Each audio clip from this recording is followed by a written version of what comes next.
one for the one and only DNVR. Two goes out to Zach, Mace, RK, and the bar. Three for Mr. B in that old trophy case. Number four we're still waiting for, well, bring on the chase. Out on the field at Mile High, Broncos win is our desire. Coupled with Breck, Brew, and a friend, bleed orange and blue to the bitter end. Come and join us, DNVR. We are DNVR. We are DNVR. We are coming to you live from Studio A here at the DNVR Bar. And the A stands for a new era. A new era coming in Denver Broncos history.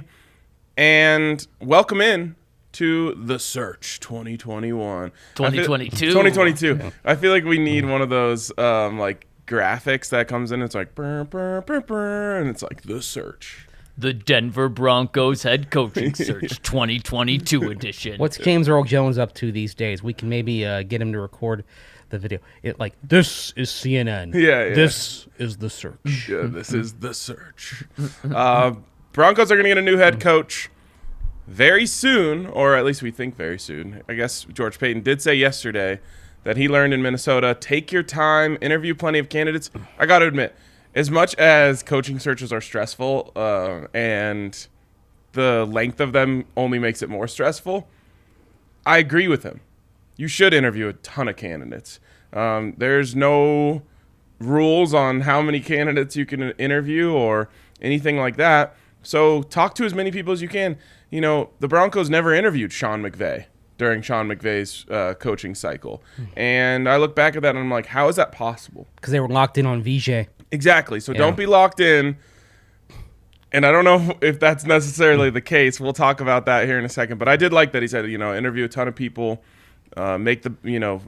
make sure you have all the information you could possibly have before you make a decision. Guys, what a time to be alive right now. We got the Broncos in a massive coaching search this morning. Some surprise news. Not only Mike Zimmer out, but also Rick Spielman out in Minnesota. Obviously ties there with George Paton. Very close ties there. And then on top of that, you also have Brian Flores with this surprise firing. I think just on Saturday I said, yeah, of course Brian Flores isn't going to be an option. He's safe because that's the type of coach I thought he was. But now, and then on top of that, guys, last night, maybe the greatest non-Broncos football game I have ever watched. That was incredible, especially you throw on the tiebreaker scenario to it.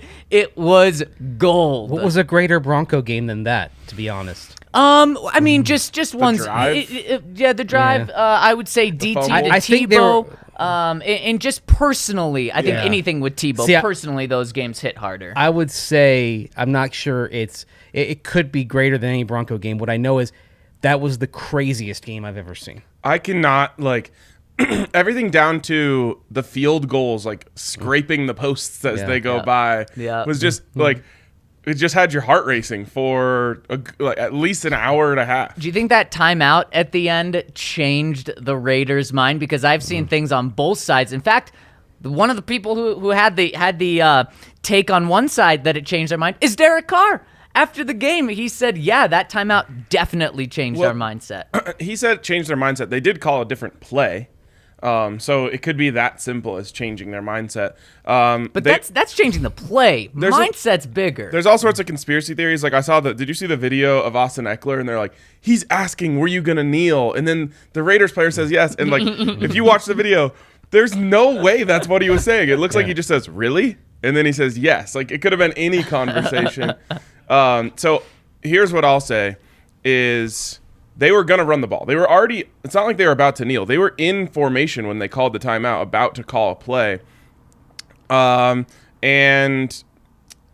Brandon Staley knew they were going to run the ball, and he wanted to get a better run set in there. So I don't think that changed anything except for whatever the outcome of that play was going to be, which could have been a longer run for Josh Jacobs, or maybe someone gets beat on the line, they stuff him, and the Raiders don't want to try a field goal from that long. That's where I think this whole thing kind of goes off its axis, is if that's more than a 55-yard field goal, I don't think they ever try it. Right. The risk isn't worth the potential reward. Because if it gets blocked, it goes the other way, something happens. When I brought that up to Allie right as they were lining up, she lost her mind. Yeah. She was like, they better kick it. And I was with her. I wanted them to kick it. And then I was like, but what if it gets blocked and they take it back for a touchdown? Coaches are risk averse. Oh my God. Yeah. So you guys Coaches are risk averse people. The other thing is, I think you mentioned the mindset. You look at those two plays before the timeout, they appeared kind of half-hearted. Yeah, on both sides. Everyone, they all knew what was going on. Mm-hmm. And then after the timeout, the Raiders just looked like, okay, well, let's actually get these yards and see if we can avoid going to Kansas City next week. That's what I thought was so important about this is everyone acted like there's nothing to gain from winning or whatever. And I was like, yes, there is. I would much rather play the Bengals than the Chiefs in the playoffs. Right? Because that's what they got, right?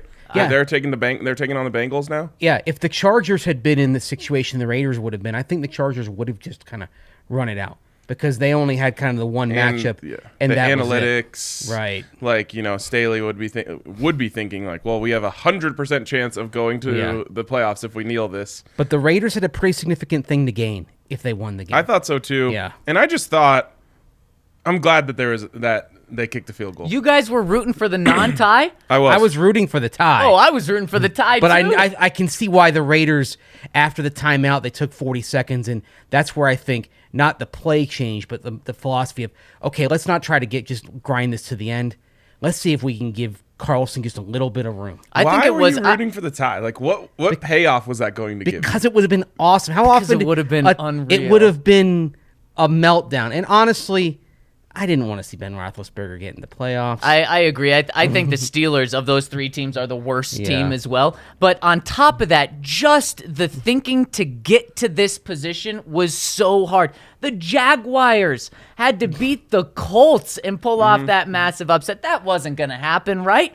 And then it does. Should have known. Jaguars always beat the Colts at home. It's true, sure but do. I mean, still absolutely wild. Carson Wentz just absolutely loses it. Trevor Lawrence finally looks like the number one overall pick for a little bit. And then we get to the game, and the Raiders take that 10-0 lead. And then the Chargers come back. And then, as Adam Schefter tweets, he was probably losing it last night when he tweets, the Steelers feel good being up 12 points because that's not a tie. And then it does tie. And then the drive at the end of the fourth quarter, unreal by Justin Herbert. By the way, unfortunately, Justin Herbert was amazing last night because his line was awful. Right tackle was destroyed. Max Crosby had a game like he has against the Broncos. His receivers didn't help him out. And they converted so many fourth downs, including that one at the very end of the game. And then so it's just so improbable that they got to that point.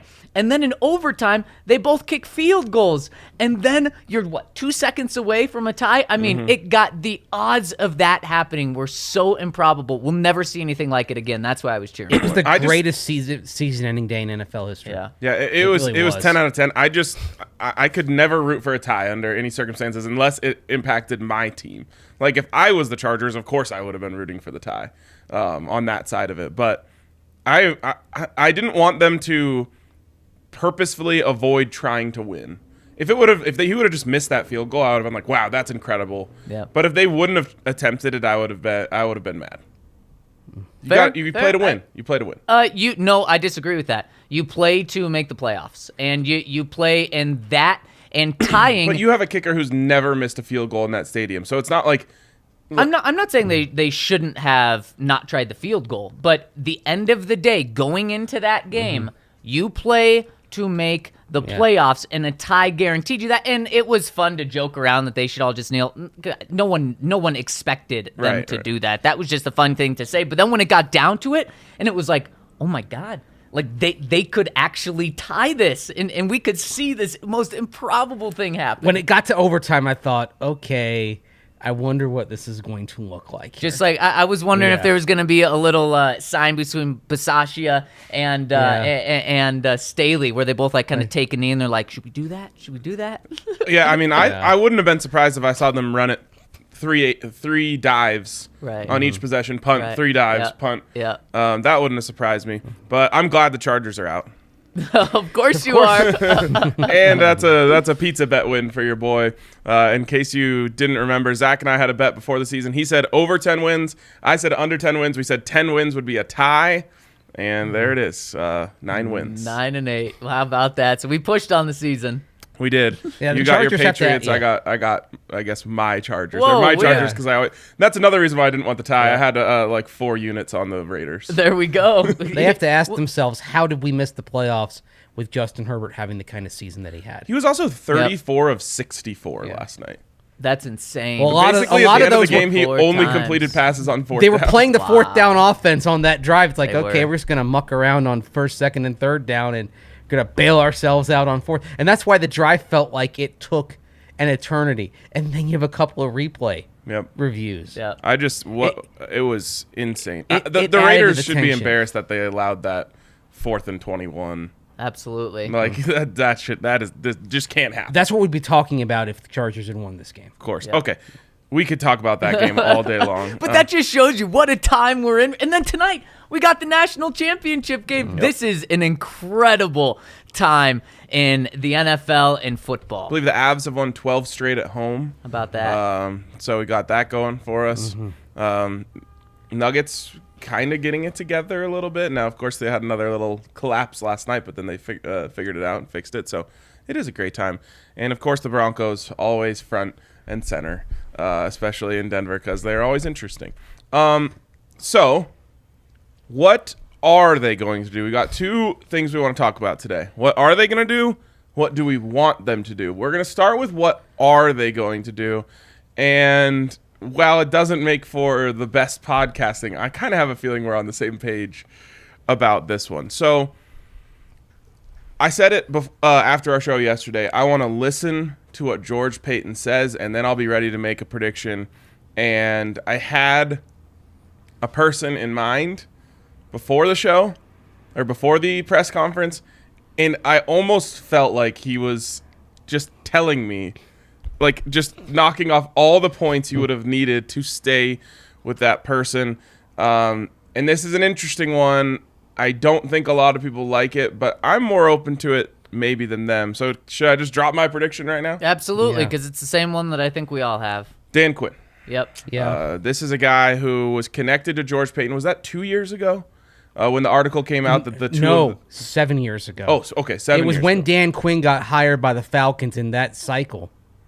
And actually, the Broncos did have some contact with Quinn when they were going through their process, even though it was pretty obvious they were going to get Garrett Kubiak. Right. So that wasn't going to happen. But it was a matter of Peyton pulling his name out of searches. I believe it was the Bears and the Jets that were looking at George Paton. Right. And the two of them, they go back to their time in Miami in the mid-2000s. According to the reports, they thought about partnering together. Right. As a coach GM tandem. Sort of That like didn't work Kyle out. Shanahan, John Lynch Right. situation. Very much so. Exactly, and I completely agree with you, Ryan. And actually, yesterday, I wasn't afraid to throw it out before the show ended, and I didn't even know that we were supposed to hold it back. I thought Dan Quinn was the winner, and I completely agree. Mm-hmm. Talking to George Paton yesterday, boy, it seemed like without saying his name, he was welcoming That's Dan exactly Quinn what- to the Yeah. Denver Broncos. Everything he said, and of course, the most important thing, well, actually, there were a lot of important things. Leadership is the number one thing he's looking for. And what's everything we've heard about Dan Quinn? Even when he was fired, everything he's done has been as a very good leader. Now, obviously, the defense wasn't there in Atlanta at times. Sometimes it was there. The offense was there sometimes it wasn't. But he was always a very good leader, that CEO type. So that right there, boom, shot him to the top of my list. And then on top of that, you have Vic come out or George come out and say that it doesn't matter if he's offensive or defensive side of the Again. ball. It's about putting a plan in place. And then when asked about the offense, he said, yeah, he's going to have a good plan in place with an offensive coordinator, what he wants to do. And as we've talked about, Dan Quinn's had success hiring offensive coordinators in the past. Everything lined up for Dan Quinn to be the Broncos' And I think that next was a head key coach. thing you said about success hiring offensive coordinators, because Kyle Shanahan was a hit, but Steve Sarkisian actually did a good job. They made the there. playoffs. Right. So Roll Tide. the coach doesn't have to be an offensive coach, but George Paton does want a coach who has an offensive vision. Here's what I will say, though. What type of offense and what type of coaches he wants on that side. Right. My issue with this is what happened with Kyle Shanahan, though, because you nailed it. 10 out of 10 offensive coordinator hire, save for the second half of the Super Bowl. And congratulations. Like, you did exactly what the dream is, right? You're a defensive coach. You nail the offensive coordinator hire. You have an innovative, exciting offense. And then it's gone. And while, yes, you did make the playoffs the very next season with Sark, you didn't after that. And that ended up being your downfall. And the offense deteriorated over time. Now, that also could have just gone right along with Matt Ryan deteriorating. They still had the top 5 offense in 2019, though. That's impressive. That was it. Like, here are the Falcons' offensive rankings under Dan Quinn. Total offense. 7th, 2nd, Wow. 8th, 6th, 5th, and 18th. Okay, so 18th he got fired right. third of the way through the season. Raheem No, Morris finished it off. That's really impressive. And good Lord, what we would give to see a top 10 offense around here. Now, again, he's not an offensive mind, so it's not like you're getting his offense. Right. But you are getting his willingness to be forward thinking on the offensive side of the ball. And maybe we'll talk a little bit about Brian Flores later. But that's one thing that I really appreciate about him is that while he's a defensive coach and he calls his defense a very exciting way, he also was, welcoming of an exciting RPO style offense on the offensive side of the ball, which had its ups and downs, I think mostly because of the personnel. But what a great feather in the cap of Dan Quinn as a defensive coach with a top 10 offense for all of his seasons except one in Atlanta. Now, again, it's Matt Ryan, but it's Matt Ryan. It's not like you had Pat Mahomes and it's like, well, yeah, you just send him out there and you got a top 10 offense. Yeah, exactly. And the connection that George Paton has with Dan Quinn, everything is pointing for him to be the top guy. So, Mace, is he your top guy when you view it through the Broncos lens as well? Yeah, through the Broncos lens. I think the interesting question is going to be just how much he runs the defense, because he would hand the play calling responsibilities off to coordinators. They had Richard Smith, remember, former Bronco linebacker coach for a while. They had Marquand Manuel, who also was here in Denver as a player a while back. Yep. But something that happened a couple of times is that Dan Quinn would take the play calling back when he didn't like what he saw. Very similar, guys, to what John Fox did in Carolina. There were a couple of years with the Panthers where down the stretch of a season, he took back the play calling from the coordinator that he had installed. But ideally, he would run the whole operation, but if he didn't like where it was going, he was willing to step in on a short-term basis. And so I wonder if that's how he's going to attack it if he gets the next head coaching job of the Broncos. Probably, because I think he wants to be a coach for the entire team, not just for one side. And one of Vic's weaknesses was he was only a coach really for the defense. And I think that's something George Paton would love to have, is more of a CEO type. When you say leadership, that's what that tells me is more of a CEO type there. So we all agree there. And that's why he said, I don't care whether they're offense Yep. or their defense. I just want leadership. And he kind of said that when I asked him about, why move on from Vic, you said he was the best coach he'd ever been around. And he basically got into the whole thing of, Vic being focused on the defensive side. Yep. Wants someone in the bigger picture perspective. And when I asked him about how important his former head coaching experience, because I thought, how do you judge experience if it's not, head coaching or leadership, if it's not through experience? And he said, we want to look at everything, and there's some good coaches that have not been head coaches in the past. There's some that have been, and that's the right approach to take. But I do think that when you're looking for leadership, past head coaching experience does help prove that. It doesn't mean that you can't be a good leader without that. I just think it helps prove that. That's another thing that Dan Quinn has. by the way, every one of the Broncos Super Bowls came from a retread head coach. That they won. Yep. They made it Right, that they won. Yeah, they all made three. it. Red Miller and Dan Reeves were first timers, but they made it with first timers, but they won it with retreads. Yep, and so that's why you got to look at both, though, in my opinion. You have to look at guys that are new. You got to look at guys that have experience as well. I think if you put these first-time head coaches in an interview next to a guy like Dan Quinn, who's done it before, the interviews are just going to be like if you want to be impressed by Dan Quinn, you're going to be so impressed by him because he's going to have an answer for everything. It's not like he did this for 1 year and got fired. Like, he did this for a long time. He knows exactly what you want to hear. He knows all the answers. So it'll be really tough for like a Nathaniel Hackett to sit down and blow away George Paton after he interviews Dan Quinn. You know how Brian Callahan or the Sean McVays of the past blow a general manager and an owner away? It's by coming in with so much excitement and enthusiasm for the job, and also with just an innovative mind, likely on the offensive side of the ball, just like Sean McVay was, and saying, here's the crazy things we're going to do. We're going to invent this offense.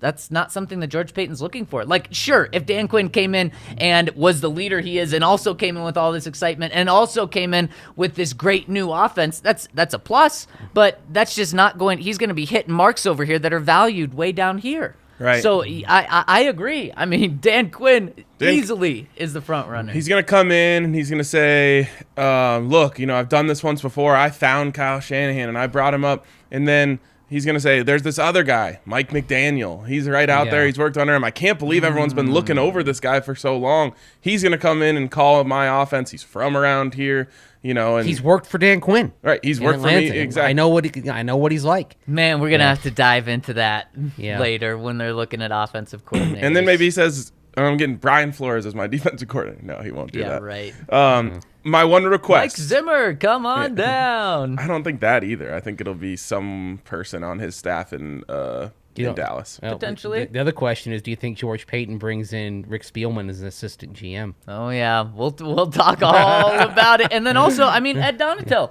would like to stay around. That could be someone where if you hire more of a defensive guy at head coach, he could stay around. So lots of options. It would make more sense for me to go Christian Parker if you were going to keep someone around from this staff. Just that isn't going to be the play caller, or I'd like to keep the whole defensive staff if I could. And I maybe don't want to call that Vic Fangio defense anymore, though. Well, the reason being with Christian Parker, maybe like you just have him kind of another year where he works under Ed Donatel. Right. And continues to kind of learn from him. And then maybe Donatel kind of hands off the baton. Certainly, Donatel, I thought, seemed really energized this year. And I would like to see, if it were up to me, that entire defensive staff, everybody, Kolar, Herring, Parker, John Pagano, and of course, Ed Donatel, they're all back. Okay, we're getting way too far down the line right now. We still have so many other coaches to talk about. So here's what we do. We have this graphic. It's got 3 slots. Let's each give. It's got 4 slots. 3 more. 3 more. Let's each give the rest of our 3 just consecutively. Zach, we'll start with you. Okay, you're putting me on the hot seat right here. I do think Doug Pederson fits this bill right after Dan Quinn. I think the thing that hurts Doug Pederson, why I put him below Dan Quinn, no connection with George Paton. And I do think it's who you know, not what you know. So that's why I give Dan Quinn the nod there. And then again, just looking at leadership, I'm going Brian Flores with this third one right here. We are not doing this in an interesting way. We did not talk about this before the show. We did not. Obviously a hot candidate. We're going to talk about him a lot more this week, who was just been on the market for 2 hours now. More winning seasons in the last 2 years than the Broncos have had in the last 5. How about that? 2 more. There was I don't think I said this on this show. I did not think that Brian Flores was going to be available. I don't think anyone did. I think this was a surprise, and I think that really helps the Broncos find a really good candidate right there. So I think he is that leadership type. And then the fourth in the Broncos' mind, I'm going to go Nathaniel Hackett, a guy that does not have past experience as a head coach. But as George Paton said, they're going to look at everything. And Hackett, it's not like he's a new guy in this league. He does have, and I believe it's two T's at the end. And he does have experience, and I think there's enough that they can draw on to find out if he has that leadership. Yeah, I mean, they'll just have to decide, can he hack it? Exactly. He probably can, but can he bring someone in to hack it? All right, finally, we're different on one of them. I'll go next here. Number 2 for me is Pederson. There we go, Doug Pederson. I think that really he probably would be number 1 if it weren't for Dan Quinn. And on top of that, he's going to be number 1 in a lot of jobs. And we look at a guy like Brian Flores, we say, why was he fired? Why was he fired? And people are going to come up with BS things to try and drag his name through the mud on his way out there, which I take with a grain of salt. Now, there's probably some truth. There's always a little bit of truth to everything. But I think it might be because they already have another guy in mind who's available that they know they can get. And maybe it's Doug Pederson for them down there. They say, hey, look, we're a winning team. We've got Tua. He's very familiar with the style of offense that you like to call. Pederson lives not too far away. He lives just up the coast in Jupiter. Ding, ding. But what I would say to that argument, though, Ryan, is if you like Doug Pederson and he's your 1, you shouldn't knock him down to be your 2 because you're afraid you're going to lose him. You got to jump all over it. Right, and that's why I said if it weren't for Dan Quinn, I think he'd be number 1. But there's no reason not to have Doug Pederson flying in tomorrow. No, I absolutely completely not. agree. Absolutely not. And just for the logistics of it, this week you can interview coaches that are on a first-round bye, meaning coaches with the Tennessee Titans, coaches with the Packers. Nathaniel Hackett, one of them, probably the only guy in this list that we're going to talk about that has a first-round bye right now. You've got Todd Downing, the OC with the Titans, that maybe could be on their radar. Yeah. I think others just have stronger resumes at this point. Yeah, I'd put Derrick Henry on my radar if we're going anyone from Tennessee. I don't know if that's the philosophy you're really looking for as you go forward, especially when I think we can all agree, if you don't get an elite quarterback development is going to be essential for this next program. Yep. Okay. Last 2 for me. Number 3 is going to be Jim Caldwell. Leadership, experience. He has all of it. And, while George Paton didn't say it, I do think the offensive thing will be in his mind, especially if for whatever reason they decide not to go with Dan Quinn. And then the last one I will put is Brian Flores. So it would be all coaches with former head coaching experience. And you'll hear which way I would go here in the second segment. It's not necessarily what I would value, but when you value leadership so heavily, you want people who have been in leadership positions. All of these guys have been the leader of a franchise, and that is going to be valuable to George Paton. Yeah, and Jim Caldwell would have been my 5th here. I just went a little different, so I completely agree with you. Mace, are you seeing similar as we are? Similar, but I'm going to throw a different name on the end. So Love it. Number 2 is Caldwell for me. Okay. And he just checks so many boxes. Head coach, offensive minded. I do think a dark horse could be Brian Callahan. And if Brian Callahan got the job, I think Jim Caldwell might be his first hire as kind of his mentor, right-hand person. The two of them worked together in Detroit. Callahan was Caldwell's quarterbacks coach there in Detroit for a couple of years after leaving the Broncos. So I think either way, there's a connection. I could see if Jim Caldwell got a job, I could see him trying to bring in Brian Callahan because Callahan has the OC title in Cincinnati, but he does not have play calling responsibilities. Which is something that's also an issue with Nathaniel Hackett. Trying to bring in Brian Callahan. Matt LaFleur calls the plays. Number 3 is Doug Pederson. And again, Caldwell and Pederson, I'll say the same thing. Why don't you have them in here in the next couple of days? This is an easy jump that you can get on the process. They're not tied down by being in the playoffs. Pederson's resume is top notch. I don't think you can quibble with anything on that. Even the fact that he's matriculated under Andy Reid. He's got a good background, successful in Philly, all the boxes. And then finally, this is my kind of off the radar dark horse, and it's actually a guy who was an assistant of Dan Quinn's. Raheem Morris. Wow. Now with the Rams, former Buccaneers head coach from 2009 to 2011. He was even younger than Josh McDaniels when he got hired in that cycle. And the Broncos brought Morris in for an interview. He ended up getting the Tampa Bay job. One good season, Josh Freeman went off in 2010, and they went 10-6. Lost out in the playoffs because of a late season loss to Detroit. They lose the tiebreaker to the Packers, who went on to win the Super Bowl, and then faded a year after that. I thought they pulled the plug on Morris too soon because they were trying to pull that team out of salary cap hell. There was that regression from Josh Freeman. But then after Morris leaves, he ends up working for Mike Shanahan in Washington. He works a year for Jay Gruden. Then he goes to Atlanta. But the interesting thing in Atlanta, guys, he worked on the offensive side. He is the rare coach who has had positions of responsibility on offense and defense. He was Atlanta's pass game coordinator. Worked under Kyle Shanahan, worked with Steve Sarkisian. And then when the Falcon defense was struggling after Marquand Manuel had not done a great job as defensive coordinator, Morris went back to the defensive side. And, of course, then he was the interim head coach in Atlanta after they fired Quinn. Morris, remember, we were talking about Morris leading up to the Falcon game in 2020. A lot of praise for kind of steadying that ship. Mm-hmm. Even though they still finished 4-12, it was very, very much kind of kept everything from really getting out of control, got that team back on track. They had some success midseason. And, of course, he's the Rams defensive coordinator right now, but I'm less interested in him kind of specifically as a defensive tactician, more interested in Morris as a leader. I do think he will get some interviews in this cycle. He's one that maybe you kind of think about, I think. 1 out of 12 on that. Now, obviously, there's overlap, but we each had 4 slots. Only one not a former head coach. Obviously, Hackett there, number 4 for you, Zach.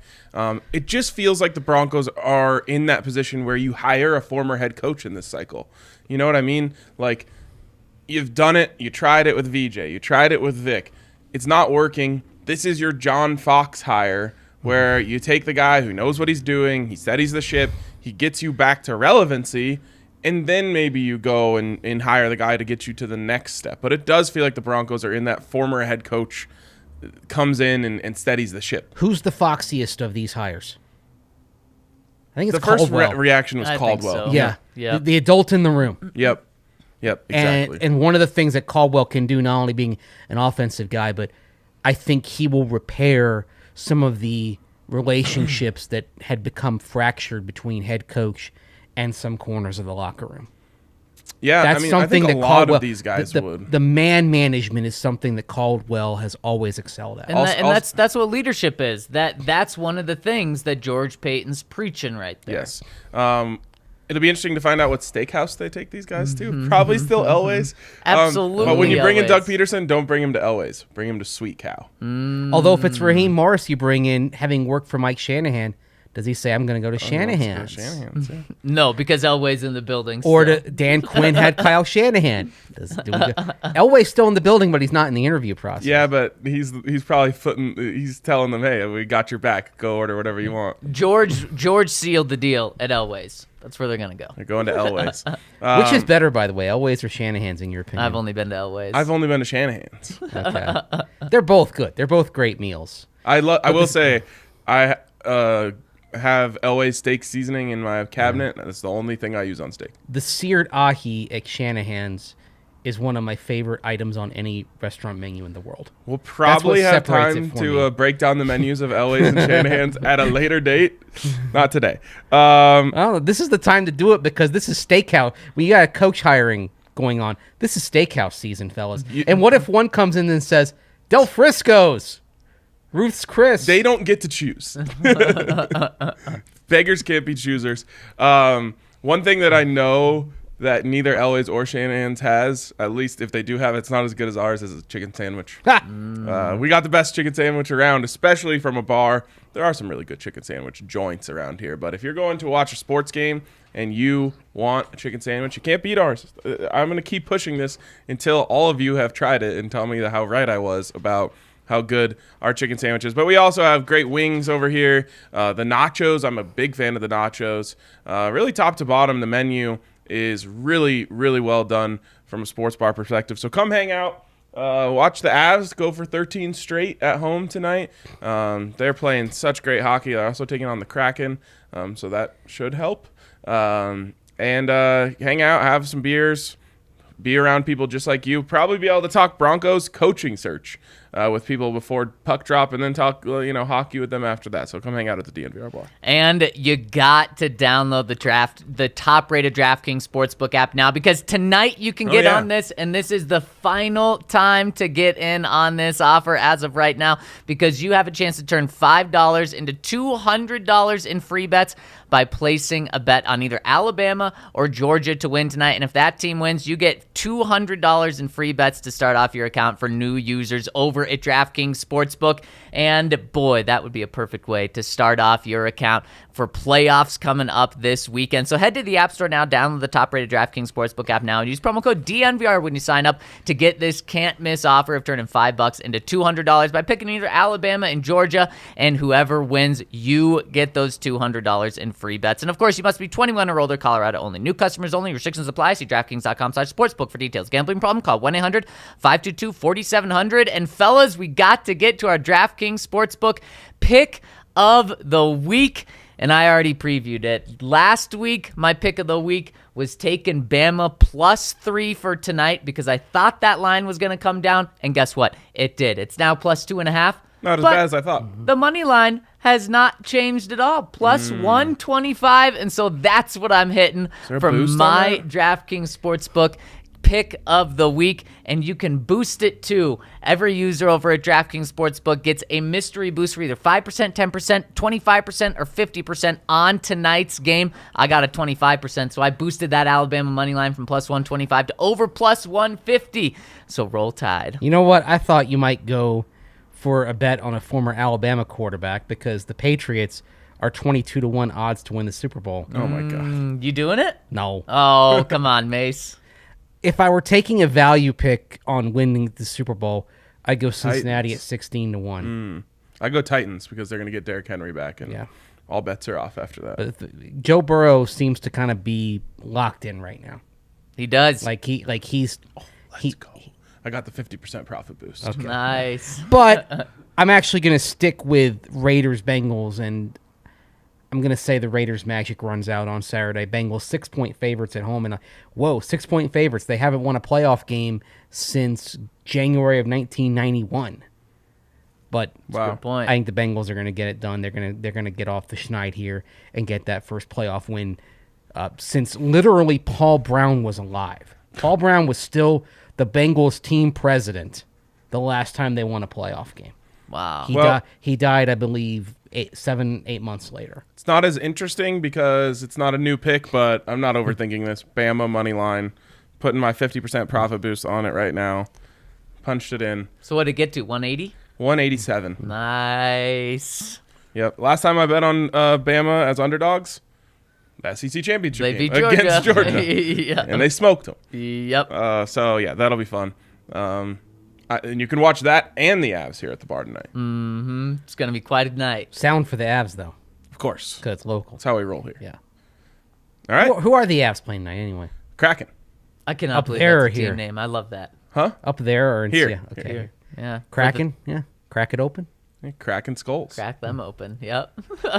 And of course, you can get Breckenridge Brewery here at the DNVR Bar tonight as well, or any night, because we have the best selection of Breckenridge Brewery here. And of course, if you're not by the bar, you can't make it to the bar, go to the Breck Beer Locator on their website, and you can find, it's really cool because not only can you find where they have Breck Brew, you can find exactly what Breck Brew beers they have. And man, it is always Strawberry Sky season. Getting a little chilly, so Vanilla Porter season, and get in on all the Breck Brew you can think of. We still even got a Christmas ale keg here. We sure do. We need to finish that. By the way, Dave Gettleman retiring.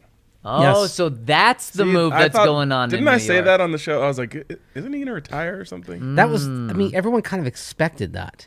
Spielman to New York. Oh gosh, I don't know if that would move the needle for Giants fans very much. Dave Gettleman, of course, who 3 years ago at this time, or a little bit after 3 years ago this time, was in what he called full bloom love, quote unquote, when he saw Daniel Jones at the yes. Senior Bowl Oh and my picked him in the gosh, top 10. Yep.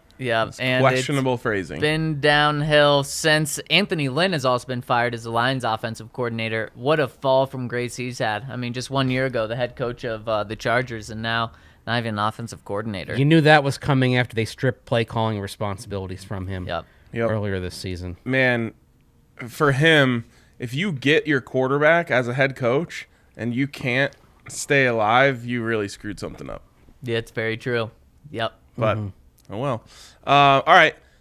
We gave you who we think they're going to go with, but who do we want them to go with? Oftentimes, listeners conflate those two things. As is happening in our chat right now. Yes, exactly. And speaking of our chat, if you're tuning in live, go over to YouTube, hit us with a thumbs up. We'd really appreciate it. Subscribe to our channel and turn on alerts because we're going to be going live anytime there's news, but also we're going live 5 days a week no matter what. Yeah, I've still got people in my mentions being like, you wanted Vic back. I'm like, no, that's not what I said. Anyways, so that's what we think they're going to do. Let's do what we want them to do. Mace, let's start with you. Who is your number one candidate on the board? With a bullet, Doug Pederson. Okay. Why? With a bullet? Yes. I haven't heard that phrase. Well, that's what they'd say when like rising up the charts fast. Moving fast. Okay. I'm with the bullet. Why? Offensive background, tutored by Andy Reid, head coaching experience, successful head coaching experience, successful work with quarterbacks.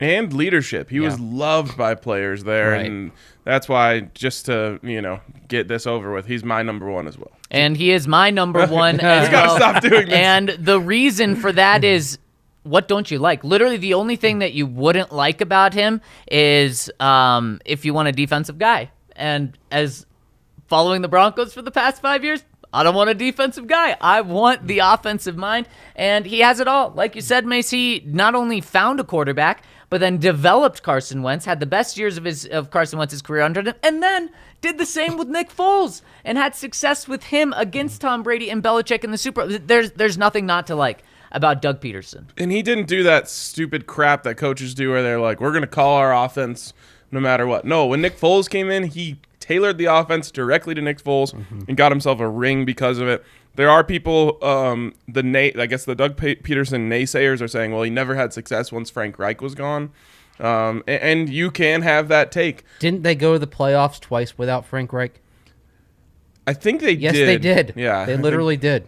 So Frank Reich, good coach yesterday. The year they Big were red one and flags. done in the playoffs was the year. Remember they had to go start Josh McCown. Just kind of had to pluck him off. yeah. He was like shuttling back and From forth. Texas, or coaching his something, son's right? high school Yeah, team. and then Son going to be a buff, by the way. Oh. and they had to bring him in, and he had to start that playoff game, and they nearly won Yep. with Josh McCown Against at the the end. Vikings? Seattle, I think. Oh, okay. Oh, yeah. When- the when year the- before was the Vikings. Yeah, I think. Where they beat the Vikings in the championship game, and then in 2018 they lost in the divisional round. I want to say to New Orleans, if I'm not mistaken. That sounds right. Yeah, and then It was in a dome. yeah, but they made the playoffs twice without Frank Reich. Yeah.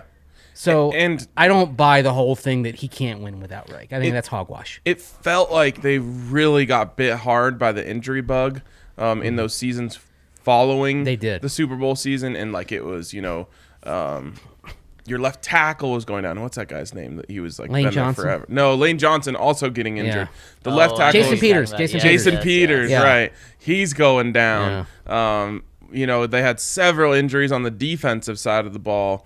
So, Vic Fangio can probably relate to that, but he has had the high-level success when his team was not even healthy. They lost their best player, arguably, in that Super Bowl season, still got it done. I think if they had held on to Peterson, they would have had the exact same type of season they had with Nick Sirianni. Yeah, and Sirianni deserves credit, man. Yes, he does. He was a meme, and everyone was dunking on him, and of course, Eagles fans, hated him from day one. Because he had a bad press conference. Yep. You can't, look, Almost Vance everyone has a good press Vance conference. Joseph won the press conference. Yeah. How did that turn out? Yep. I'm not concerned about winning the press conference. I'm concerned about winning games. And one thing that I respect about Sirianni is he had the whole wrong idea going into the season, thinking they're going to be an air-it-out team. And, they had Jalen Hurts, dropping back 50 times. He realized, this ain't working. We need a big change. They started running the ball. They became one of the better running teams in the NFL. They made the playoffs. He had one of the biggest switches. Didn't they run the ball 4 times in a game? It was the fewest in any game Yep, ever. in the modern era. And then Monday they turned night out to Cowboys, be, yeah. Yep, and then they turned out to be a good running team. And so, guys, who's your number 2? Because you could kind of relate a potential number 2 to that. Maybe. I'm going Jim Caldwell. Okay. You're going to see a common thread on my list. These are all guys who've been head coaches. Yeah. And I've said it before. I'll say it again. Let the first-time coach make the first-time mistakes on somebody else's dime. I'm not afraid to hire a retread. Find out what they've learned from their past gig, how they're a better coach. Go ahead, bring him in. And I think Caldwell, of course, has had 2 gigs. The other thing with Caldwell is, and we alluded to this yesterday, if Peyton Manning is possibly in the mix for ownership at some point, we know what Peyton thinks of Jim Caldwell, and he thinks very highly of him. Yep. That's one where if there is intel that sort of thing may happen, this might be a really wise hire organizationally. But you shouldn't. I agree with everything you said, but you shouldn't be hiring a head coach for the next owner. In my opinion. So, it's the added benefit. He has his own merits that I think make him a very good candidate here. Yes. But that's just kind of that's the cherry on the sundae. Yeah. Of Jim Caldwell is that he's a Peyton guy. And like I said yesterday, this organization was successful with Peyton. I like doing things that connect back to the only time in the last 15 years of Broncos football that they've had something sustained and successful. Fair. Yeah, it is fair. It's not where I'm going, Ryan. Who are you going with number? Who are you going with number 2? Who are you going? You want me to flip a coin and I'll decide? I'm gonna go a guy that's been on the market for 2 hours. I'm gonna go Brian Flores for this right now. He's a guy that, and I do have to do a little more deep dive on why he's out there. I agree with you. I think it's probably more BS politics why he's out. But look what he did this year. Turned around that team. I think he has. And last year he turned that team. Exactly. I think he has actually overperformed with what he's had there as a coach. He's got those rookie mistakes as a head coach out of the way, and I think right now he turns on he goes into the market as one of the hottest coaches out there. So, yeah, and you are going to hear reasons why he's fired, and I think a lot of it's going to come back to personality. And my thing is, like, don't hire a Belichick disciple to come bring in the Patriot way and then be mad that he's an asshole. Oh, right. Especially if you're winning. You know now, what? if you're losing, like Josh McDaniels, then, of course, it rubs everyone the wrong way. You start to lose the room. He's winning. Here's the interesting thing, though. George Paton, we've talked about him working in Miami. He was the director of pro personnel there from 01 to 06. He worked hand in hand then with Chris Grier, who apparently won this power struggle in Miami that appears to have happened between Grier and Brian Flores. And, of course, Grier's the GM. He was with it, but he was with the Dolphins as either a scout or the assistant director of scouting the entire time that George Paton was in Miami. My guess is that George Paton has Chris Grier's phone number, and if he's thinking about Brian Flores, he's probably going to talk to Chris Grier about what happened. Yeah. So that's why I'm not sure Brian Flores is going to happen. Doesn't necessarily mean, though, that just because they've worked together in the past that Peyton's going to have Chris Grier's side. It means that he can get that side of the story. He'll probably get the intel on it. That side of the story, because obviously the intel is Chris doesn't like Brian Flores. So Or then he better intel do his is- research searching from the other side. Or the intel is, look, we heard Doug Pederson was available. We knew he wanted to be in Florida. We didn't want to go to Jacksonville. We had an opportunity to get him, and we thought he would elevate our team, so we fired Brian Flores. You better have better intel than that. You better know he's coming Well, that's to what your I'm saying. team if that's the case. And on top of that, guys, an interesting thing that's playing out there is it seemed like there was some tension between Tua and Brian Flores there. Brian Flores was it's seeming like the reason Deshaun Watson wanted to go to Miami. So now Tua probably didn't like that. It seems like they chose Tua over Flores, which, hey, if you like your quarterback and your head coach the same and there's an issue, you choose the quarterback 100% of the time. So maybe that's why they did it. But now this also means if we're talking about Deshaun Watson not having these legal issues anymore, Miami does not seem to be the front runner for Deshaun anymore. No, definitely not. But then it becomes a question of, all right, if you can't get Deshaun Watson with everything that went on with maybe wanting Watson, maybe Tua, kind of having things awkward with Tua, if the Broncos aren't getting a veteran and they're going to develop a quarterback, is Flores the right guy? Right. All right, for me, number 2 is a name that had come up a lot for a long time and has cooled for whatever reason. I don't think it should be cooled. It's Kellen Moore. To me, he just seems like a guy who's going to have success. I don't know, obviously he has the offensive thing about him. He's young, he's exciting. I'm intrigued by what he does on offense, but I really just think that he's one of those guys that, like, if you go back and talk to his coaches at Boise State or his coaches in high school, they'd all tell you this guy's going to one day be an NFL head coach. And he just has that pedigree to me where I think he's going to get along with players. I think he's going to make smart decisions. He's had success at every level of his life in football except as an NFL quarterback, which is one of the hardest things to do. And to me, I don't know. There's something about him that I think is going to work. And I think this could be the one that got away in this cycle if you don't go that direction, where you're looking back 3 years from now the same way that kind of people look at Kyle Shanahan, or that people are looking at Zach Taylor and saying, oh, man, why didn't we go with that guy? He had all of the things that are working in today's NFL, which is a lot of times these younger offensive minds are popping one after another. Cliff Kingsbury, Sean McVay, Kyle Shanahan. He's that guy in this cycle. And he also just has an it factor to me that I think you're going to regret not having if you don't go that way. I think the guy who you're talking about isn't Kellen Moore. I think it's Brian Callahan, and that's going to be the guy because, like we talked about, he's developed a quarterback. He's been under another great mind in Zach Taylor. I see why you like Kellen Moore, but if I would be going that route, that's who I would go with. Yeah. What would be the separating factor for you there?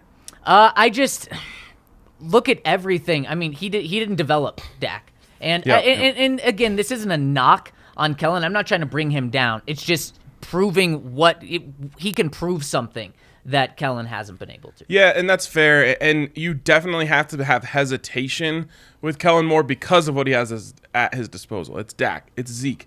It's 3 really good receivers. Great offensive line for a while, too. Yeah, a good offensive line. All of that stuff makes it so you can't just say, like, look at the numbers. Let's hire Kellen Moore. You got to dive in a little deeper. Right.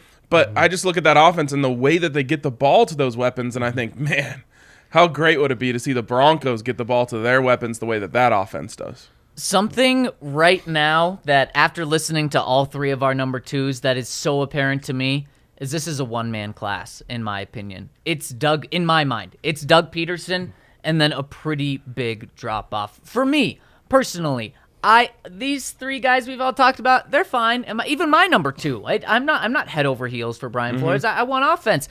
I'm not head over heels for him. And that's why a lot of people have said this is a pretty weak head coaching cycle this year. And I think I'm starting to realize just how prevalent that is. Well, we're shooting for the moon in this list of 3, right? Yep. And I feel like I've fallen a long way from the moon after my number 1. I'm shooting for the moon on my 3rd choice. Okay, I love it. Jim Harbaugh. That's fine. Interesting. That's fine. Yeah. I mean, if we're talking about just ideal, okay, I can get whoever I want. Harbaugh's got to be in that list of 3. The reason why I would say I've got him 3 is because he's going to grind down and have he has a shorter shelf life, I think, than the other options on this list. You need to win quickly. After a couple of years, everyone's going to get tired of him because that's the pace at which he runs. Caldwell and Pederson, they're more sustainable, as it were. And someone asked me yesterday about Caldwell being in his 60s. I'm like, last 3 Super Bowl winning coaches are in their 60s. You know what? Age is not a factor for me one way or the other. And in fact, we talk about how all the hot young coaches, and yet some of the coaches having the biggest success are older ones. And so I think you shouldn't rule out a young coach, but you shouldn't rule out an old coach either. Well, yeah, and you're seeing the younger coaches a couple times here get schooled by the older coaches in the Super Bowl. Yes. Where Sean McVay got schooled by Bill Belichick in the Super Bowl. Kyle Shanahan, not necessarily schooled, but lost to Andy Reid. I mean, I'll admit, if I were making this list more realistically, my 3rd choice would actually be the guy who was on my other list, and that's Raheem Morris. And again, defensive guy in Los Angeles, but has worked on the offensive side. But that's he's got the Sean McVay connection, having seen how McVay went about things this year. I think he would, and also having worked for Mike Shanahan in Washington, I think there are things that Morris would translate into his next job, and he has the past head coaching experience and the experience of making some mistakes as the Bucs head coach. All right, number 3, Zach. You first. All right, I'll go first with this time. My number 3, people are going to hate this, but I'm not going to go all offense here. So I look to the defensive side of the ball, and I say, who's a defensive coach who's been a part of some really great offenses?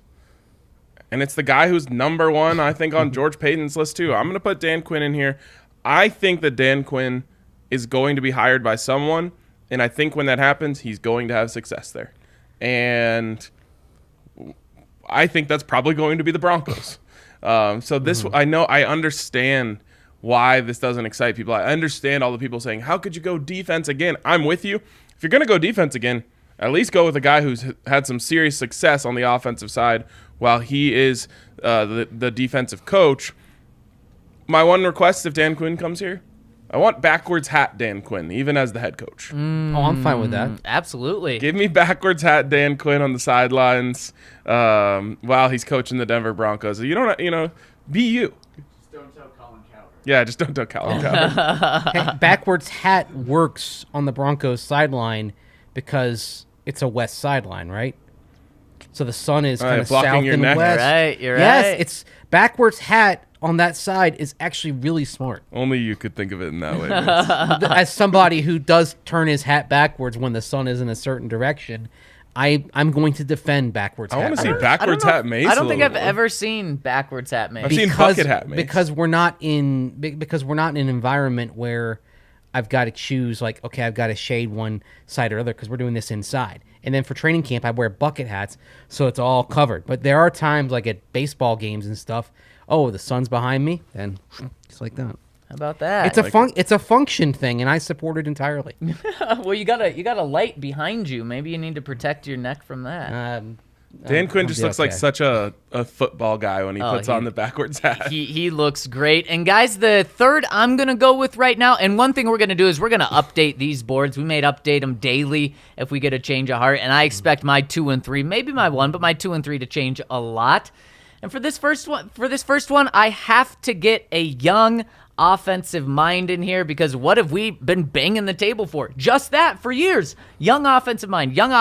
So it is going to be Brian Callahan for me. One thing that I love about him, he's worked in a successful regime, starting as he would start. Zach Taylor, a first-time head coach, didn't have much experience in terms of upper management. He worked under him from the start. He got to see how that worked. He got to see Zach Taylor's mistakes, what worked for Zach Taylor, but then most importantly, not only does he have a really good offense now, but he helped identify Joe Burrow and then helped bring him in and helped groom him to what he is now. I will say, though, I don't want to give too much credit for a number 1 overall pick Heisman national champion. Yes, that's true, but he wasn't like a sure thing, number 1. No, it wasn't Trevor Lawrence-esque, but it was. It was a Heisman I national champion. I don't think it was very close. He was not known. No, the year 9 months before. And I remember a draft. lot of skepticism about. There was. Is he a 1-year wonder? Exactly. Is he a exactly. Is he a It's product much easier to look right. back now and say, oh, it was obvious. And he was throwing Jamar Chase and Justin Jefferson, 2 guys who have proven to already be elite wide receivers. What a novel idea. Just go get that guy that he was throwing to. Yeah, I mean, I said they should take Penei Sewell. I will admit I was wrong. I underestimated the preternatural chemistry that exists between Burrow and Chase. I don't know that I've seen 2 guys that were so quickly on the same page since like Montana and Rice. Like as far as just so Right. quickly, one knew what the other was going to do. And I mean, you see, Peyton Manning did a detail on Joe Burrow and the Bengals and Jamar Chase and pointed out just how Burrow anticipates where Chase is going to be, like 2 steps, like a break ahead. Right. He knows, and you see him and there's no way to defend that. Unless Pat Surtain's standing in between Yeah, them. that's literally the only one who's screwed that up is Surtain. Yep. And Broncos coverage, but you wonder what that's going to look like if the defensive tactics change the next time the Broncos go up against the Bengals. And Bryce Callahan did a great job in that Yeah. game, too. But When Surtain was on him, 10 snaps, 0 targets. Yeah. Pretty good. Okay. We do reserve the right to move our rankings around on both boards, but this is a great starting place for us to look at, and we won't spend whole segments on it in the future. We'll probably just, give production an update before the show, bring it up during the show, and see where things stand at the time. The one thing that has been mentioned about Dan Quinn that I just want to make sure I get out there, because I know I'm going to get hate for even putting him on my favorites list, is that he has a connection with Russell Wilson, strong connection with Russell Wilson. And so that you still have to trade for Russell Wilson, but Russell Wilson already expressed interest in Denver, apparently, reportedly. That would definitely help. It's not a bad thing. You don't make the hire because of that. No. But it's a nice little feather in the cap. And maybe when Dan Quinn interviews, he brings that up and has a legitimate thing, not just us, saying, oh, yeah, well, they know each other. I hope not, and I hope that's not part of the conversation. And the reason is because you are hiring your head coach regardless of who the quarterback is. That guy needs to help bring a quarterback. That's why I brought him up. The very last thing I was going to say about Could that help? Yes, but again, he's not a free agent. If Russell Wilson was a free agent, then that does play into your decision. He is not a free agent. He would have to force his way out. Seattle would have to agree to it. And one thing that gives me confidence that George Paton's not going to do that is talking about the quarterback position yesterday. He made it very clear that this head coach is the only thing on his mind right now. Now, that has to be in the conversation about how are you going to get me a quarterback, but he's not thinking, let me bring my head coach in because of the connections he has with guys in the past. Right. Give me your plan at quarterback. Yeah. That's going to be one of the first things they discuss. And saying Russell Wilson is not a plan. No. You got to have something else on top of that. And the Broncos already have, they have plan A and plan B. Right. Plan A is if one of those elite veterans comes in, that's the direction. They're going to do everything it takes to try to get that guy. And then that's where you hire a coach who hopefully has some kind of accord. But then plan B, which I'd say is probably more realistic right now, is going into the draft pool. Yep. And then having, whether it's Drew Lock or somebody you bring in, competition, bridge, whatever, but identifying QB1 from this class and getting that guy. And I know there are people who don't want to hear that, but that is something that is very much in play. Yeah. And it really is. And I think when you have those meetings, you also have to give your plan A and plan B as a coach. Mm-hmm. And so you could say, look, plan A, I've been talking to Russ. He really wants to, out of Seattle. I think we can get him, blah, blah, blah. Plan B, maybe you say, look, I'm bringing in McDaniel as my OC, or I want Mike Kafka as my OC. And I think this quarterback in the draft really fits well with him. I think at 9 we can get him, et cetera, et cetera, et cetera. You have to come with multiple plans. Yeah, of course. And you only need one plan when you go to Lightshade Dispensary. The plan is use code DNVR. When you walk in, get what you want, whatever you need, go in there, say I'm using code DNVR, get 25% off your whole order from Lightshade Dispensary. There's so much down there, and there's so many options for you, including some of those great CBD creams that Mace was talking about yesterday. My mom uses those. She swears by them. I've had grandparents who love it too. So check that stuff out if you're not, into all the other stuff that they offer at Lightshade Dispensary. But check them out. Make sure you use that code DNVR when you go over to Lightshade Dispensary. Multiple locations in the Denver area. Get 25% off your whole order. It's a great deal. And you got to check out our friends over at Ball, because you're going to need money over at Lightshade Dispensary. And you can get that money over by working at Ball. And at Ball, they are wanting to hire you. If you want to work in the aluminum can industry, the aerospace engineering industry, well, they've got it over at Ball, because they do both. And they're hiring for their production plant here in Golden. And their pay starts at $27.39 an hour. Extremely competitive wages. And they offer potential increases at 6, 12, and 18 months. And it offers you exposure to a lot of other positions in Ball. So you can build a career and you can get your foot in the door with a great job at Ball. They also have great great 401ks for retirement. They have comprehensive insurance from the day you start, stock purchase ownerships, and so many other great benefits over at Ball. If you go to jobs.ball.com and search for Golden, you can get hooked up with these positions or text Golden to 77222. Check them out at jobs.ball.com. Search for Golden. Love it. All right, let's move on here, boys. Real quick, if you're watching on YouTube, we would appreciate it if you hit us with a thumbs up. Yesterday, I think we set our thumbs up record. Let's go. 450 or something like that. So people were happy with us, but I think they were also happy with the news of change. I don't not tap dancing on Vic Fangio's grave, so to speak, as coach, but happy. Well, I think that a lot of change fans is coming. were doing that. And they shouldn't. But I think happy that change is coming. That's fair. Yeah, well, hopefully during this coaching cycle we can beat that record. So hit us with a thumbs up. We always appreciate that.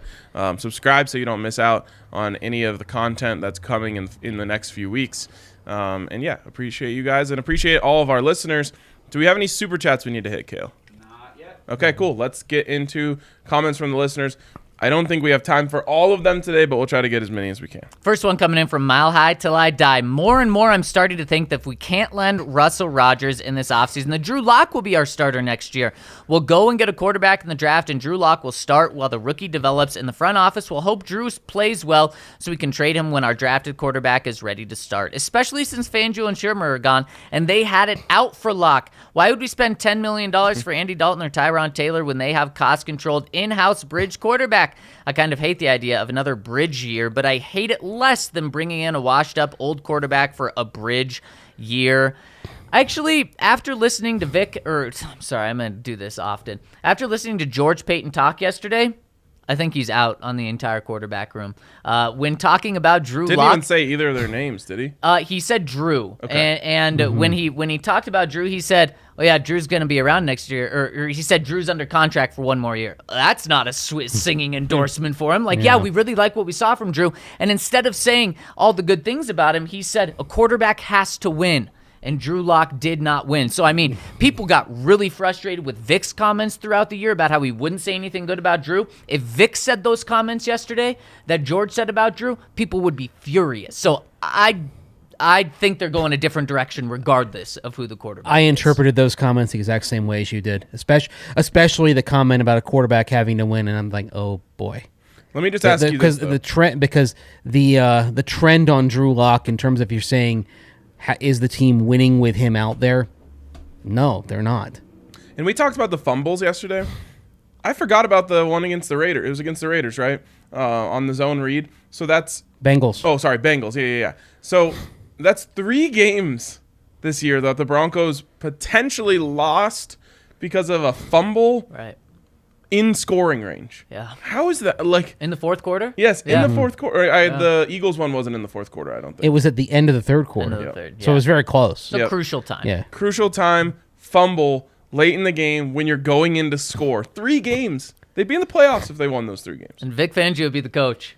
Yes, they would. It's crazy. It's crazy really how those things, just those 3 plays add up. Now, obviously, there's a lot of other plays, but that's why. But also, it's another example of how this team, they were walking a fine line. They weren't, when you're a team that is mediocre, you don't have a margin for error, and there's your margin for error. Boom! All of a sudden, you go from being 10-7 to 7-10, just like that. Let me just ask you guys this, and I know of the 3 of us, I'm probably the one who holds out hope for Drew Lock the most. If they were to get one of those offensive-minded head coaches, and the options were give Drew Lock one more chance or bring in like an Andy Dalton, which way would you lean? I mean, if it's an Andy Dalton, especially a new head coach who doesn't have to win right away, you go Drew Lock. I understand. I think it made more sense last year to go with Teddy Bridgewater because this was Vic's chance to show that he could stay. Now you're starting over. You go with Drew over Andy. That's for sure. You lose me kind of at the older type, the Andy Dalton, even like the Ryan Fitzpatrick coming off of injury. I'd be more, if you're talking about kind of bridge competition, if you're doing this again, I'd look at a guy like Marcus Mariota, And that's for example. Yeah, that wasn't the question, though, because No, I I know. agree with you. What about you? Would take I would Pederson and Mariota? I would go- You take I'm that over not, Drew? I'm not. Yeah, but I would those go. are terrible options. Yeah, Please but don't. if it's Lock or Dalton, then I'm going Drew Lock. The options, But that's not. But Right. but the options aren't binary like no. that. I said a guy like Andy Dalton. Yeah. the options aren't that great in real life. You know, you have the pipe dreams of Wilson and Rodgers, and then you have a quarterback class with nothing but question marks. Everyone has a fatal flaw. That's the thing. But you could say that about a lot of quarterback classes. I'm one who doesn't think this quarterback class is as bad as a lot of people. I don't think it's it is. bad. I think it's the opposite of top heavy, whatever that is. It's middle heavy. It's actually very much like 2017. And again, you had a couple of guys that hit, but then you had Trubisky, was a big miss. In that you've got guys that have some attributes, but they all have something that could sink them. And the question is, what can you coach out? Which quarterback has the things that could sink them that you can coach out of them over the long haul? I do think in the end it's going to settle as Matt Corral as QB1 though.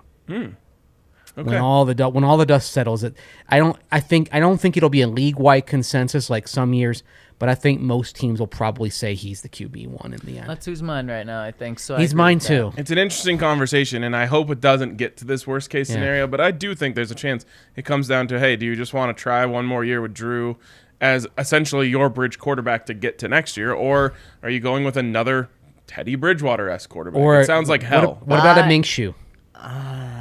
Guys, there's a big name we need to talk about, and we'll dive into it later this week.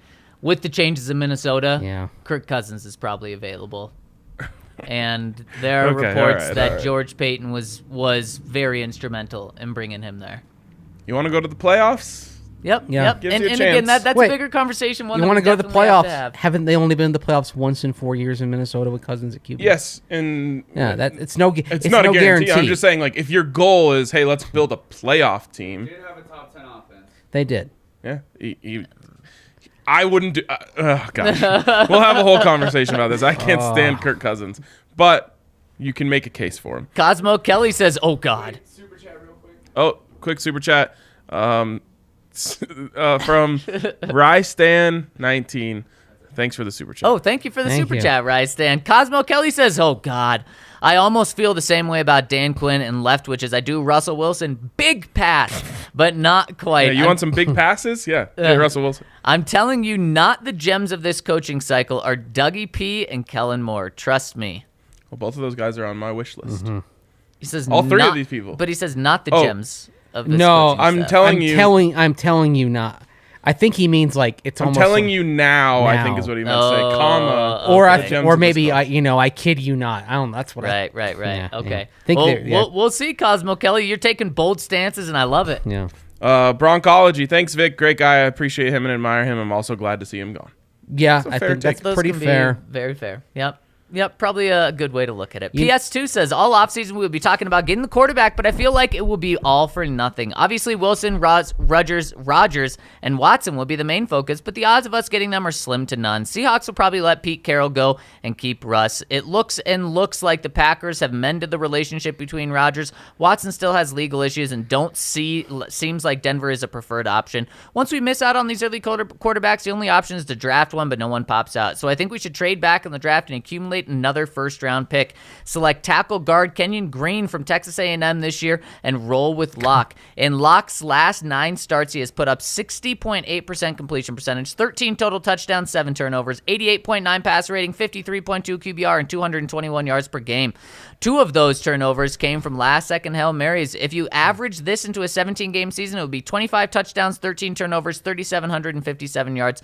These are not insane numbers, but it would put him around the league average. He would have more touchdowns and less interceptions than Derek Carr, who you would have to consider bringing to Denver. I think with a better offensive coordinator, Locke can rank between 15 and 11 range of quarterbacks. What do you guys think? Very convenient to leave the games off where he was a backup. Well, starts are way more important. Yeah, and I don't know. I kind of agree with Mace here, though. I think this is building the case if you only want Drew Lock to succeed, and you can make an argument. I'm sure it would take Mace 30 seconds to make the argument against him, and it probably would be even more convincing because right now you got locked to a middling quarterback. I'm sure if you make the other case, it's probably a lot worse. I'm ready to move on from Teddy and from Drew Lock, and I also think the organization is. Yeah, I'm ready to reset the room. The other thing is also, I think Drew Lock has a long career in this league. I really do. But I think it's a career of kind of lower tier starter, top backup, kind of back and forth. It's a career that maybe there's a few years where he's a starter. I think it's a career that looks a lot like, in terms of performance, Ryan Fitzpatrick or Josh McCown. Anyone should take that. Right. But is that the guy that you're building around as a franchise? No. That's kind of based on kind of what we've seen, what the progress we've seen from Drew Lock. I think he's kind of worked his way up to where you say, all right, this guy, he's going to be around, especially if he's kind of learned better how to be a backup and how to kind of step in and fill in. But just didn't see enough, and you could see they were kind of trying to prevent Drew from making mistakes in those 3 games, but then it sort of sapped some of his attributes a little bit. He may not be able to kind of walk that tightrope of playing mistake-free football and also being a gunslinger. If you have a plan, Aaron Rodgers can. Maybe I don't know if Drew Lock is that type of quarterback. if you have a plan like the one mentioned there, Yeah. I'm in on it.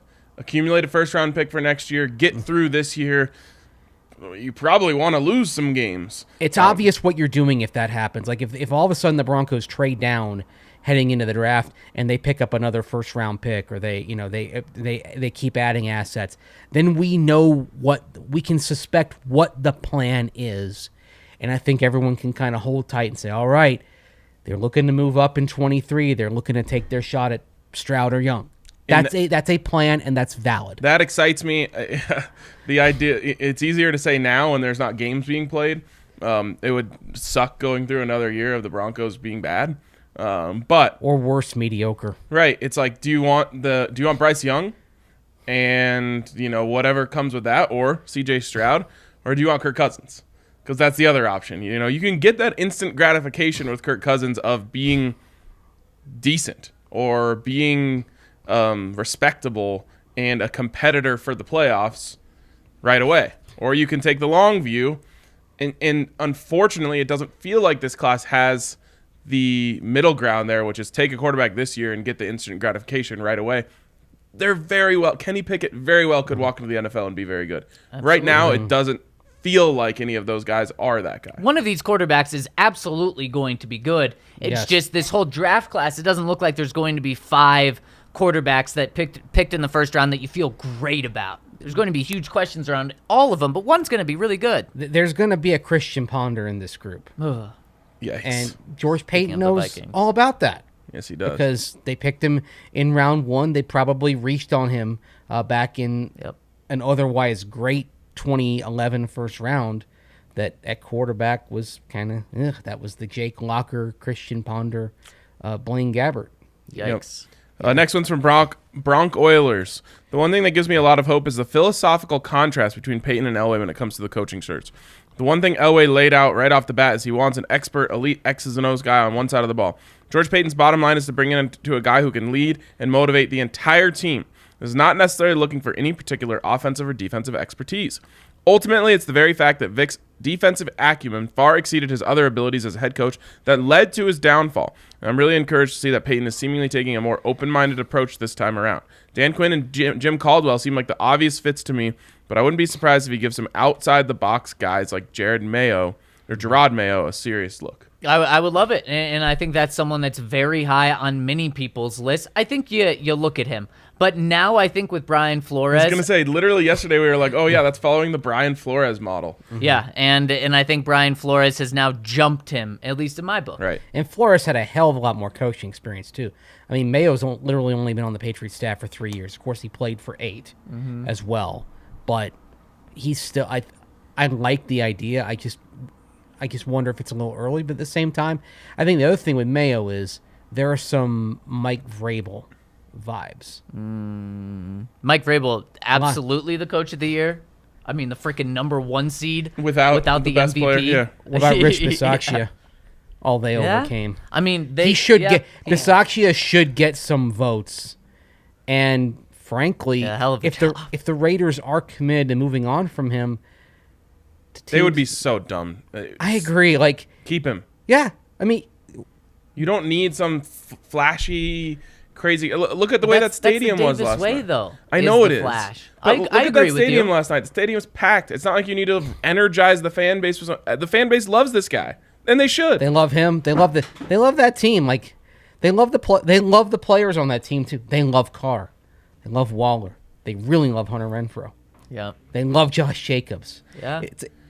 It's amazing like how quickly Las Vegas has just, as Dave Gettleman might say, fallen in full bloom love with that bunch of people. Well, that's because they did something really impressive. Yeah. They overcame insane adversity right in the middle of their season. Mm-hmm. They lost their best wide receiver and their head coach within a few weeks span, and then they got better. Yeah. Eventually, they got worse for a while, but then they got better at the end. And that may be the most impressive thing to me. Yes, is they did win a game or two after all of that, and then they really fell off, and then to come back up was incredible. I mean, when they played the Broncos in week 16, that was a team that looked like it was in full descent. Yeah, they just beat the Browns, but the Browns were without everybody, and it was like they just squeaked by. It looked like a terrible team, and then to their credit, they found ways to win. They just looked like a team with strong leadership to me. Strong leadership and mental toughness. Like right. So those two things go one compare them to the Colts. The Colts faded at the end. The Raiders rose at the end. Serious question. They also had the luxury of getting to play the Chargers. Serious question. You guys just said leadership. Bisaccia and the Raiders lose as Mace expects them to this week. Should the Broncos interview him and they fire him? Should the Broncos interview him next week? Yeah. Why not? Why not? Pick his brain. And here's and here's kind of the best scenario. You don't get him as head coach. You bring him on as special teams coordinator. Sign me up. Because the Broncos are going to need one of those. They sure are. Well, they got to, and the thing about Bisaccia also is, I mean, clearly he has a nice big picture perspective. And we talked about this when the Raiders came in. First game as head coach. The thing that jumped out to me looking at the Raiders sideline, no chaos, no confusion. Totally in control. They just looked well drilled. He was in command and looked like he had been a head coach for a decade. You know who also is just like that? Derek Carr. Yep. Last night, he was the epitome of calm in those big situations. Yeah. It was. I mean, credit to him. Yep. And I think the Raiders are going to screw this up. They're going to go for some big swing. They're going to try and trade picks or something to get a guy. Stop. You're overthinking it. You have the guy. He's right there. I mean, they need some work, okay? Like, I put a stat out there that they have the worst point differential on a per-game basis of any playoff team since the 2011 Broncos. Wow. Okay? So they won a bunch of close games. So there's a little bit of a luck factor involved. But if you can replace what Henry Ruggs was in that offense, I think you're right back contending next year. We'll get Jamison Williams.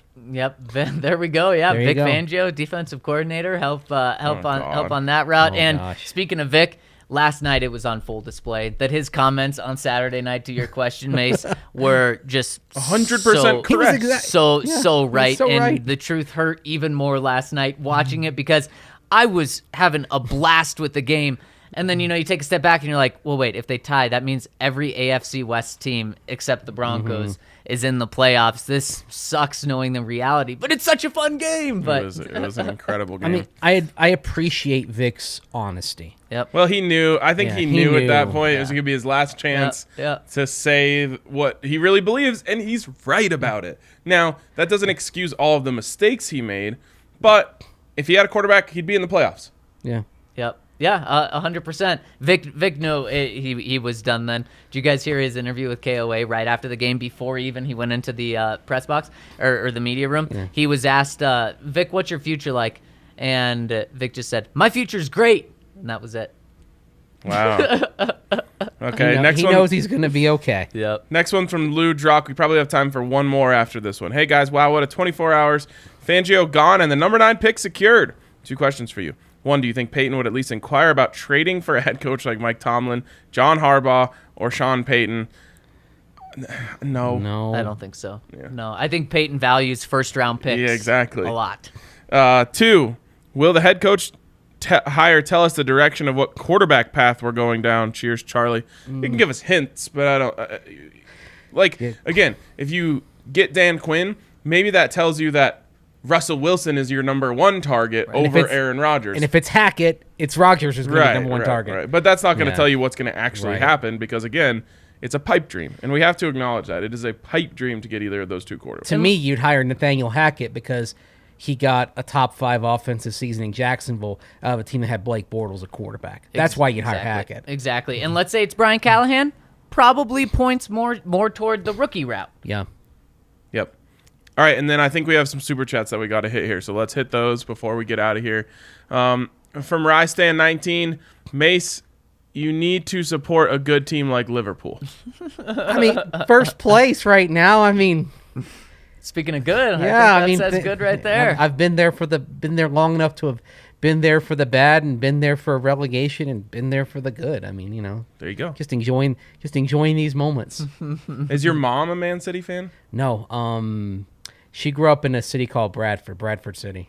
Okay. It's her club. The thing about respect that. the thing about Man City was when I hooked on in the 90s, literally when I took pity on them when they got relegated for being incredibly stupid in a season-ending match and not knowing what they need. They thought they need a tie and they need to win, as it turned out. So they packed it in? Yeah, they're dribbling out the clock, and the my people in the stands are gosh. screaming at, "No, go!" And I think they're actually playing Liverpool in the Oh match, my believe it or not. gosh. And I just took pity on them, and that's how and they got relegated. I took pity and I became a supporter. Wow. That's the opposite of bandwagoning.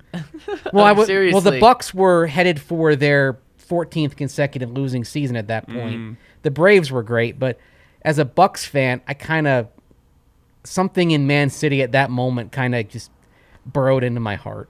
And now they're both good. Yeah. So anyway. All right, last one here from Ian B. Drew's comparison is Tannehill. Tennessee seems happy. I don't know what you can point to prove that. What you're doing there, Ian B, is you're just. I mean that's a good point. What can you prove to point to prove to? And that's hoping that he turns out. And that's not his comp. That's his ceiling. That's his ceiling there. And I think a lot of quarterbacks could look good with Derrick Henry behind them. It's really true. And that's just. Not Marcus Mariota. I personally, we've been down that route. I like Drew as a person. I hope he succeeds. But for the Denver Broncos, I think it's time to not go down this middling quarterback route and this quarterback route where you just never put any investment in them. You have to put a big investment in a quarterback most of the time for it to work out. Kirk Cousins, nice big investment. He is a huge investment. I don't want him. I just think it's a conversation we have to I know. have. I'm just saying, if you want to invest this offseason, that might be the place to throw your money. And also write down, don't forget, as we've seen with the Titans, most weeks, the pistons that make that engine go aren't at the quarterback. It's Derrick Henry. And that's why if they get Henry, I mean. That's my biggest knock on Mariota. How could you not succeed with Derrick Henry behind you? Now I they know didn't know what they had with Henry at the time. How is though. that possible? Like, remember, That's why there's a new coach. Yes. like if they didn't figure out that Derrick Henry was this unicorn until like the end of the end of the 2018 season. He had that Thursday night game where he just absolutely went off. It took them years to figure out what they had with Henry, which was just That's asinine. That's literally like an actual unicorn walking into your room and you being like, Mariota He's might gonna hang still out with the horses for a couple of years. Mariota might still be their quarterback if they figured that out sooner. How did the NFL overlook this? He was the best running back in high school. He was the best running back in college. He won the Heisman. He was the best He was the best player in college. And then he has every single physical trait you're looking for. And then he falls to the second round. and then they don't even use him. And then they don't even. I mean, holy smokes! The Maybe- NFL is never as smart as you think. Maybe No. for Drew to be Tannehill, Javonte needs to be Derrick Henry 2.0. And he's good, but again, there's good, very good, and Javonte I think can be very good, and they're special. Guys- And Derrick Henry is special. That's like- Derrick Henry can start getting sized for his gold jacket. That's how special he is. Javonte can be an incredible horse. I mean, just, he could be Seabiscuit, but Derrick Henry's a unicorn. Derrick Henry's guys- Secretariat. No, Derrick Henry's what a he said. unicorn that doesn't even belong on the same track. So as not those even horses. not even the same creature. Yes, I mean, because to me, I think like if you say Seabiscuit, that's great, but Secretariat's the all-timer. While they're all That's why I'll running, say Derrick Henry's Secretariat. while they're running around the track, Derrick Henry is flying with his wings. Guys, the Broncos have put in their first permission form for an interview. Guess who it is? Dan Quinn. Oh, no, they don't need a permission form Right. for him. Well, yeah, they do. Yeah, they do. They do. Anyone that's employed with the team. So it's Hackett. okay. Todd Downing. Gerard Mayo is their first Interesting. What's the first permission slip. So, but he can't interview this week. He can't. He can interview next week. So, guys, teams on first round buys, you can interview them this week. Teams not on first round buys, you can interview them next Is week. there a connection there with George Paton? With the Patriots? With Mayo? Probably that he scouted him at one point. I mean, That's a they low-level haven't- connection. They haven't worked together, but sometimes like when you're in Peyton's position, you get to know a lot of players when they come out, and probably it's entirely possible that way back Gerard Mayo made an impression on him, and then just kind of you look and see who's young, who's there's developing. nothing This that doesn't adds up mean for he's him to be the number one interview. right. This doesn't. Well, I don't think it means he's a front runner. I think No. it's just the first one that they've asked for and gotten permission on. But there's nothing that you can point to and say, that makes sense. Like, if it was Hackett, you'd say, well, yeah, because they can interview him this week. That's why you'd put that in right now. It would be, to me, because of his relative dearth of coaching experience. I mean, I'm sitting here in soccer gear right now. It's the kind of hire you sometimes see in with soccer teams around the world. Somebody How who old was is a he? recent player. 35. Yeah, recent player can really connects well with the younger generation because he's close to it, and you're counting on. But was kind of a coach on the field type. It would be a very It's a very un NFL like hire if you bring in Gerard Mayo. You wouldn't have guessed it Like, either if you hadn't No, seen it. no. We see it in the NBA course, too, Of from course time to not. This is one though. I said it earlier this pod. He's a guy that's really starting to shoot up boards. And in the past 48 hours, he's really gaining traction. So maybe, and this could also just be the Broncos at 9 a.m.